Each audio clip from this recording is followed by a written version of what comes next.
kind of knew he was probably something bad was gonna happen, but I couldn't do anything about it. I mean, um, and he committed suicide. That really really affected me. That was about a year and a half ago. So that was really really hard on me. Um, but yeah, we became very very close. As close as we could toward the end because he wouldn't talk to anyone. Hmm.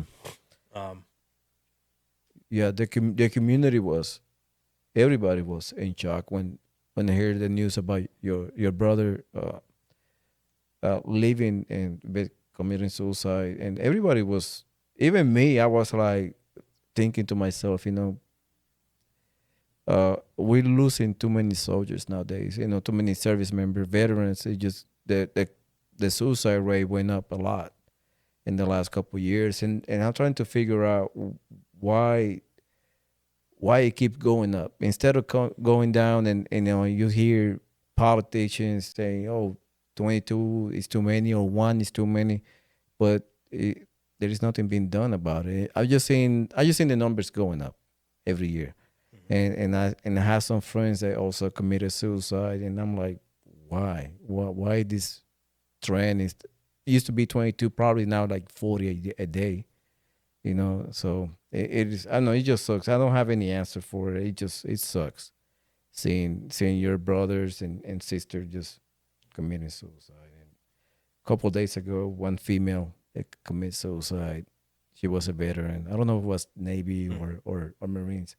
And it's just like, it's crazy. Just, it's everyday occurrence. And it's sad.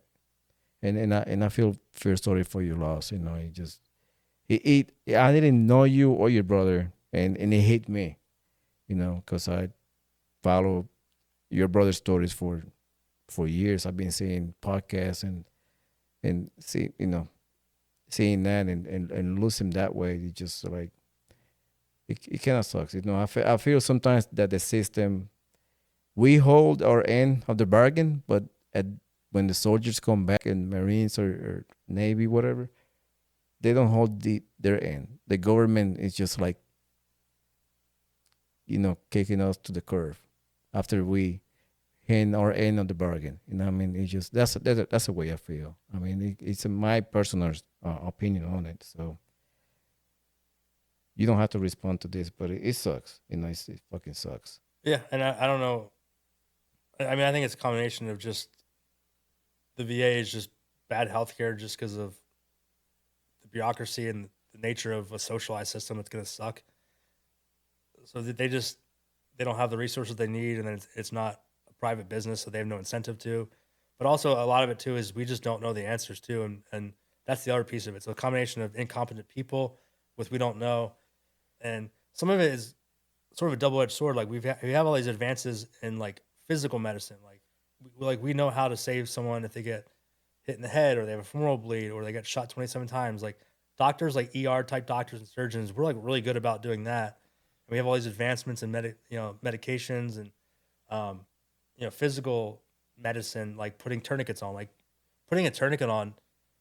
If we had tourniquets back in Vietnam, that would have saved a lot of Oh veterans' lives. yeah. Like they weren't even putting tourniquets on really. They're still doing ABCs.